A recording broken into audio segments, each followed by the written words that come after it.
Hey guys, welcome back to my channel tales by Tanya. So आज की story है मणिपुर के बिट्टू की और उसके कज़न कुणाल की। ये इंसिडेंट तब का है जब बिट्टू 5th क्लास में था।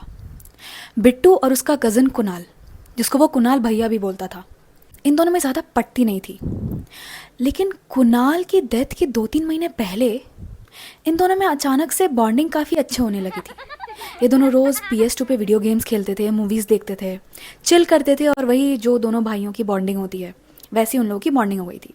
लेकिन फिर एक दिन ऐसा हुआ कि कुणाल कॉलेज के लिए घर से निकल ही रहा था कि उसने कुछ ऐसी अशुभ चीज़ें की जो कि बिट्टू के घर पे अच्छा नहीं माना जाता था। मतलब कि एक तो वो सैटरडे को ट्रैवल कर रहा था और दूसरा इनके घर पे जब भी ट्रैवल करते हैं तो बाल नहीं कटवाते, तो उसने पहले हेयर कट लिया और फिर वो घर से बाहर निकला।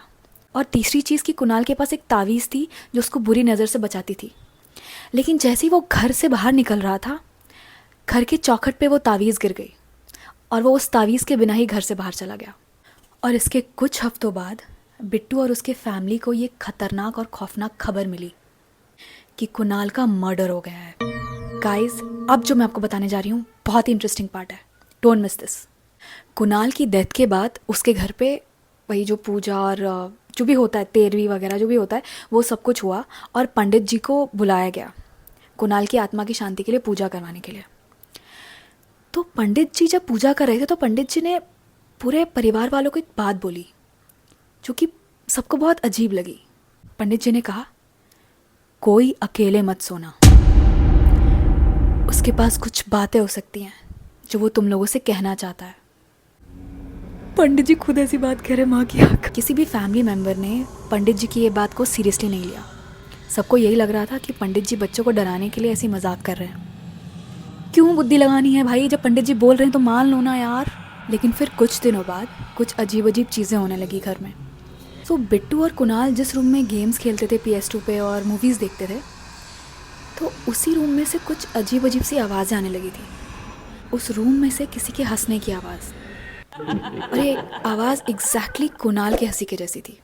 और मत मानो पंडित जी की बात, रात को 2-2:30 बजे के आसपास बिट्टू अपने बेड पे सो रहा था और उसे अचानक से उसके बेड के नीचे किसी के स्क्रैच करने की आवाज़ आई, जैसे बिल्ली स्क्रैच कर दिया, ऐसे कर कर।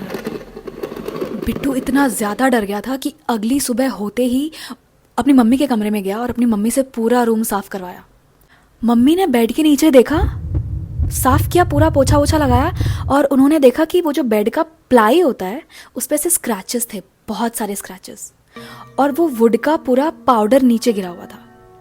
मतलब स्क्रैच करने के बाद उसके कुछ ऐसा पाउडर पाउडर होके नीचे गिर गया था। रात के अंधेरे में कोई स्क्रैच करके गया है, डेफिनेटली बिल्ली तो नहीं है। मान लेते पंडित जी की बात यार। कुणाल की मौत के दिन जब उसके मर्डर की न्यूज़ घर तक आई नहीं थी, तो उस दिन सुबह सुबह एक पागल आदमी घर पर आया और बिट्टू के घर के सामने चिल्ला चिल्ला कर बोलने लगा कि ये मेरा घर है, ये मेरा घर है। तो बिट्टू के पापा और उसके चाचा ने बहुत ही मुश्किल से उस पागल आदमी को पकड़ा और उसको उसके घर पे छोड़ के आए। और वो लोग जब वापस आए तो वो ये कहानी सुनाते हुए हंस रहे थे कि कोई पागल आदमी था और वो ऐसा ऐसा बोल रहा था।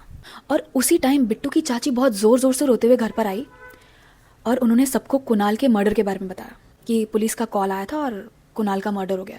और ये बोलते बोलते बहुत रोने लग गई। बाद में ये पता चला कि कुणाल की माँ की जो फैमिली थी, उसके मामा मामी ये सब जो थे, उन लोगों ने कुणाल का मर्डर किया था। तो इस वजह से केस को क्लोज करना पड़ा। लेकिन कुणाल की आत्मा को शांति नहीं मिली थी। Back to present day.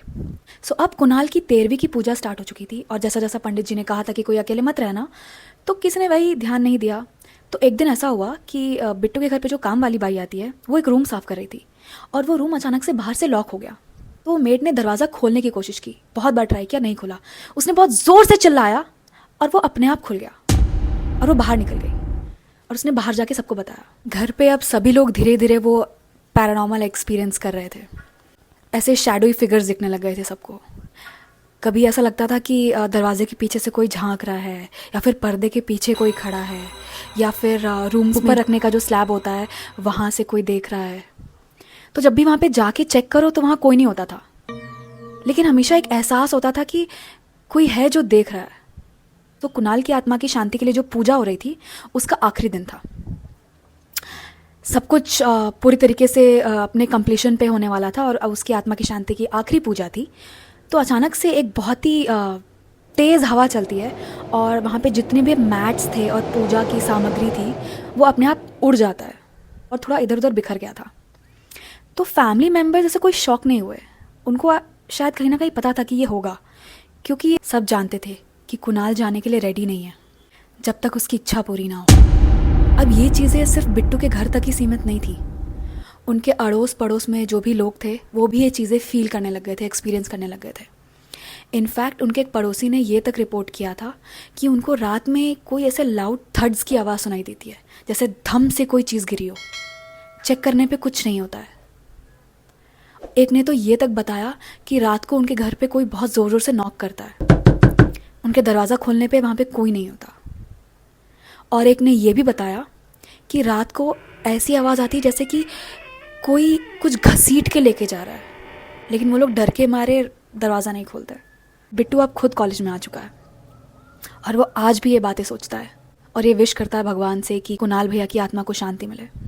So guys, this was the story. अगर स्टोरी पसंद आई हो तो please hit the like button and channel को सब्सक्राइब करना मत भूलना। और मिलते हैं नेक्स्ट सेगमेंट में एक और डरावनी कहानी के साथ। बाय।